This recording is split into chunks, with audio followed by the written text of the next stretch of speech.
చావు అంటే ఎవరికైనా భయమే. మరి చావును కళ్ళారా చూసిన వాళ్ల పరిస్థితి ఏంటి?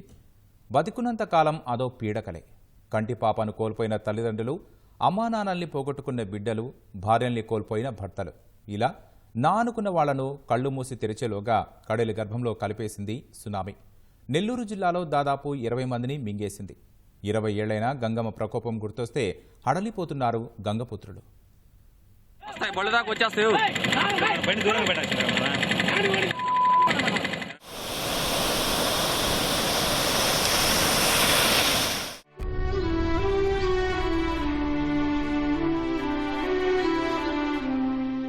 సరిగ్గా 20 ఏళ్ల క్రితం గంగపట్నం పల్లెపాలెం గ్రామంలో ఇలాగే ఎవరి పనిలో వాళ్లు నిమగ్నమయ్యారు.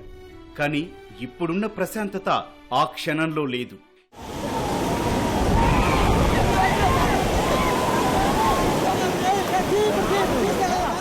ఎవరికి వారు బతుకు జీవుడా అంటూ ఎటుకటే పరుగులు తీశారు. ఆనాటి సునామీ విధ్వంసంలో ప్రాణాలతో మిగిలిన వాళ్లే వీళ్లు. ఎలాగోలా బతికి బట్టకట్టామని ఊపిరి పీల్చుకున్నవారు కొందరైతే ఎందుకు బతికున్నామా అని 20 ఏళ్లుగా కుమిలిపోతున్న విధివంచితులు మరికొందరు. అందులో భార్యను పోగొట్టుకుని వృద్ధాప్యంలో తోడులేక తల్లడిల్లుతోన్న శివరామయ్య ఒకరు.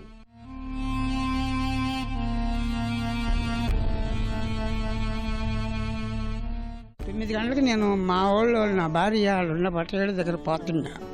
5 నిమిషాలు ఒక్క ముందు ఇల్లు ఉంటే నా భార్య తెచ్చిండేది కాదు. బాగా దెబ్బతిన్నా సార్. కనీసం ఇద్దరు పిల్లలు అయితే కట్టుకొని కూడా ఇల్లు లేక నేను హాస్పిటల్ సార్. ఇప్పుడు కూడా ఇద్దరు పిల్లలు ఉంటే ఒక ఇంట్లో ఉన్నాం, ముగ్గురు. నాకు బాగుపడదు సరిగా. దూరంగా ఉన్న మనిషి అసలు ఆగపడరు. ఆ ఉంటే ఏదైనా కూలీనాలు చేసి జరుపుతూ ఉంది కుటుంబాన్ని. సుబ్రహ్మణ్యంది మరో విషాదం. ఆయనకు 5గురు పిల్లలు. వాళ్లంతా బడికెళ్లే వయసులోనే భార్య ఆదిశేషమ్మను సునామీ మింగేసింది. వాళ్ల ఆలనా పాలనా చూడటానికి తల తాకట్టు పెట్టినంత పనైంది.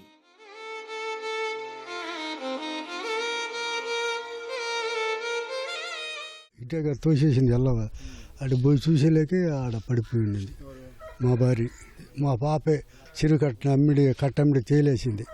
ఆడ కాపలా వాళ్ళు రైతుండి వాళ్ళు తీసుకొచ్చి ఇంటికాడ వదిలిపెట్టిపోయి మా భార్య చనిపోయింది. ఆ పాప వచ్చింది. పని చేసుకుంటే తినాలి అంటే లేదు. 5గురు పిల్లలు నాకు. మగ పిల్లకాయలకి ఏం పెళ్ళిళ్ళు చేయలే. ఆడపిల్లకాయలకి తెచ్చిన అప్పులు మాత్రం ఇప్పటికి తీరలేకుండా అట్టే ఉన్నాయి. ఇక శ్రీనివాసులు తండ్రి సుబ్రహ్మణ్యాన్ని సునామీ మింగేసింది. తండ్రి ప్రేమకు దూరమై 4 పిల్లల్ని పోషించడానికి తల్లి పడిన అగచాట్లు గుర్తు చేసుకుంటే కన్నీళ్లు ఆగని పరిస్థితి. సునామీలో మా నాన్న చనిపెడుతున్నప్పుడు అంటే వాళ్ళకి ఐలా వాళ్ళకి వెళ్ళి ఇక్కడ వాళ్ళ దగ్గర ఉండడం వల్ల అలలు ఎక్కువైపోయి పరిగెత్తలేక మధ్యలో అక్కడ పెడతాం. 2వ రోజు తర్వాత కొనిపించాడు మామూలుగా. కాలంలో లాస్ట్ గా జరిగినాడు చెట్లు. కానీ ఆ రోజు ప్రభుత్వ పరంగా 2 లక్షల రూపాయలు ఇచ్చినారు. మామూలుగా ఇళ్ల స్థలాలు ఇస్తా అని చెప్పారు, కానీ ఇవ్వలేదు. మామూలుగా ఇంటికి ఒకరికి ఏదో చదువుకున్న వాళ్ళకి ఏదో ఉపాధి ఉద్యోగం కల్పిస్తున్నారు. కానీ ప్రభుత్వ పరంగా ఏంటంటే ఈ రోజుకి ఏం జరగలేదు. ఎన్నో మత్స్యకార కుటుంబాల్లో మానని గాయం చేసింది సునామీ. ఎవరిని కదిపినా కన్నీటి వేదనలే. కళ్ళెదుటే కడలి గర్భంలో కలిసిపోయిన క్షణాల్ని తలుచుకుంటేనే నేటికి చెమటలు పడుతున్నాయి. 30 మందిమో 40 మందిమో వెళ్ళావు. ఆమెనే అయ్యా అలిగా ఒక్కొక్కటి వచ్చేసింది. వాగమీద వాగ వచ్చేసి కొట్టేసింది. కొట్టేపోయేటట్టుకే మేము మాలో కూడా చచ్చిపోయాడు ఒకడు. 2 లక్షల రూపాయలు చేసేవాళ్ళ పాయనే. ఇక్కడైతే చేపలు వేస్తున్నాయి. మా పాప నిలబడి ఉండింది. ఆ పాపని తీసుకొని ఇంకొక అబ్బాయి అటు వెళ్ళి ఉండేడు. మా అబ్బాయి ఆ అబ్బాయి కోసమని వెళ్ళలేక పాపని ఏడు వదిలిపెట్టాను. అబ్బాయిని పాపని తీసుకొని మిద్దెక్కేసి వెళ్ళి మిద్దెక్కేసిన తర్వాత పైనుంచి నీళ్లు వచ్చేస్తా ఉన్నాయి. భయపడిపోయాం. వీళ్ళంతా బురద అయిపోయినాయి. ఎల్లవలతో కొట్టిమెట్లాడుతున్నాయి. ప్రాణం గుప్పిట్లో పెట్టుకొని బతికారు. అన్నీ పోయినాయి కదా. బట్టలని, పిల్లల బట్టలని, పప్పు గింజలని, దబర్లని ఎవరికి తోసింది వాళ్ళు సహాయం చేశారు. చాలా భయంకరమైన ఆదాయం. ఇంకా అట్లాగా ఎప్పుడు రాకూడదు సార్. జ్ఞాపకాలు తలుచుకుంటే ఇంకా మనకి తలహై పనిచేయదు.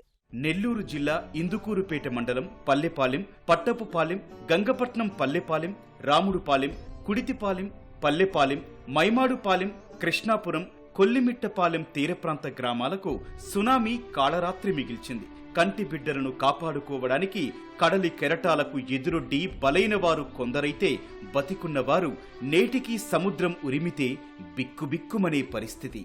మేము పిల్లకాయలు వేసుకుని చిన్న పిల్లాడు సంకలో వేసుకుని వెళ్తుంటే బండి మీద వెళ్ళిపోతున్నారు. నేనైతే ఈ పిల్లనన్నా ఒక బండి మీద ఎక్కించుకోవాలంటే ఎవరు పట్టుకోవాలి, ఎవరు వాళ్ళు వెళ్ళిపోతున్నారు.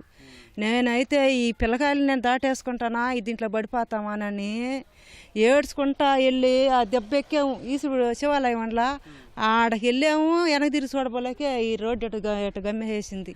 మా మరిది అయితే అప్పుడే పెళ్ళి అయ్యి 2 నెలల అయిలా వాళ్ళ కాడికి వెళ్ళి ఇక నా ఈ వాళ్ళ దీంట్లో వాగల్లో పడిపోయి ఇక అక్కడ సౌగుతాటు నేను సముద్రం ఒడ్డున పైన సౌగుతాటు ఎంత చెట్లు ఎంత ఎత్తున ఉంటాయా అవి చివర్లు తగులుతున్నాయంట వీళ్ళకి. పదలో జరబడిపోయి ఏం అర్థం కాలేదంట పిల్లోడికి. దేవుడు ఈ ముళ్ళు కంపలేటు పొట్టుకున్నట్టుగా ఉండాడంట. ఇక నెట్టు పట్టుకుంటే నేను కూడా బతకతాను కావాలని చెప్పి ఇక నా కొమ్మను గట్టిగా పట్టుకున్నాడంట. కొమ్మ గట్టిగా పట్టుకుని ఇక నా నీళ్ళు వెనక లాగేసిన తర్వాత ముళ్ళన్నీ గీసుకుపోయి కాళ్ళు ఇక నా ఆడ గొడ్లన్నీ పోయి ఉండలా ఒంటి మీద ఆడేమో పాత ఏలుకుంటేనే గోసుగుడ్డ పెట్టుకుని అట్టా వచ్చారు. భలే భయంకరంగా లేనప్పుడు. సునామీ విధ్వంసానికి గంగపట్నం పల్లెపాలెంలోనే 10 మంది మృతి చెందారు. అందులో సరదాగా బీచ్కు వచ్చిన వారు విగత జీవులయ్యారు. 500 మత్స్యకార ఇళ్లు నేలమట్టమయ్యాయి. వలలు పడవలు ధ్వంసమయ్యాయి. ఇక్కడ ఉండి వలలు అయ్యంతా కట్టుకుంటా ఉన్నాం. అక్కడ బోట్లు ఉన్నాయి సముద్రం మీద. ఒక బోటుకి కుట్టుకున్న తర్వాత ఏందోలే పోటు ఎక్కుతుంది కదా అని మేము అనుకున్నాం. అది ఉప్పు నేల వచ్చి పైన పడేలాగా వచ్చేసింది. వదిలేసి పరుగులు పెట్టాము. పరుగులు పెట్టాక మాకు పరుగులు ముందే వెళ్ళిపోయింది వాటర్. బాగా మంచి దాదాపు 15-16 అడుగుల పైనే అది మనకు ముందు వాటర్ వచ్చేసింది. మేము ఇంతలో నీళ్ళల్లో పోయాం. అప్పటికి ఇక్కడ బీచ్కి వచ్చిన వాళ్ళు ఇద్దరులో ఒకరు చనిపోయారు. ఒక అతను బైక్ స్టార్ట్ చేసి అది ఇతను పరిగిస్తూ ఉన్నాడు. ఈ బైక్ ఎక్కేసరికి బైక్ ఇద్దరు లాగేసుకుంది. బైక్ని కొట్టుకొని వెళ్ళిపోయింది. కాలువ ఒకటి ఉంది, బకింగ్హామ్ కాలువ. ఆ కాలువలో పడి కాలువ నుంచి ఊర్లోకి వచ్చేసింది వాటర్. ఊర్లోకి వచ్చి కొన్ని ఇళ్ళు మాత్రం మోకాళ్ళ లోతు దాకా వాటర్ వచ్చేసింది. ఇంజిన్లో మైనర్ రిపేర్ అంటే అది మైనర్ రిపేర్కు 4,000 అయిందా 5,000 అయిందా ఇది మాత్రం ఇచ్చారు. అమౌంట్గా డబ్బులు ఇంకా ఏమైనా పరికరాలు ఏమి ఇవ్వలేదు. 20 ఏళ్లైనా సునామీ కష్టాలు నెల్లూరు జిల్లాలోని మత్స్యకార గ్రామాల్ని పీడకలలా వెంటాడుతూనే ఉన్నాయి. సునామీ భయంతో ఊరొదిలి వెళ్లి 4-5 రోజులకు తిరిగొస్తే మేటలు కూలిన ఇళ్లే దర్శనమిచ్చాయి. కొన్నాళ్లు దాతల సాయంతో పొట్టపోసుకున్నారు. అప్పట్లో మృతుల కుటుంబాలకు కేంద్ర రాష్ట్ర ప్రభుత్వాలు చెరో ₹1,00,000 చేతులు దులుపుకున్నాయి. కానీ పక్కా ఇళ్లు, ఇంటికో ఉద్యోగం హామీ అటకెక్కడంతో నేటికి దుర్భర జీవనం గడపాల్సిన దుస్థితి. సుమారు తాటి చెట్టు అంత అలలు లేసి పల్లిపాలెం గ్రామాన్ని చుట్టుముట్టాయి నీళ్లు. అప్పుడు మంచి నీళ్లు ఉండేది బోర్లలో ఒక 20 అడుగుల్లోనూ. ఆ ఎఫెక్ట్ ఇప్పుడు కూడా కలుషితం అయిపోయి ఉప్పు నీటిలోనే ఉన్నాము. ఆ ఎఫెక్ట్ వల్ల గ్రామంలో మంచినీళ్ళు దొరక్క ముదివర్తిపాలెం నుంచి అక్కడక్కడ చెరువు వాటర్ల నుంచి అవి కూడా వచ్చి రాకుండా నీళ్లతోటి 10 సెల్నెట్టి నీళ్లతోటి స్నానాలు చేస్తున్నాము. మంచినీళ్ళు అయితే మినరల్ వాటర్ కొనుక్కొని తాగుతున్నాము. గ్రామంలో 400 కుటుంబాలు ఉన్నాయి. ఏటికి ఎదురిదే మత్స్యకారులు ఏడాదికి 4-5 తుఫాన్ల పేర్లు వింటుంటారు.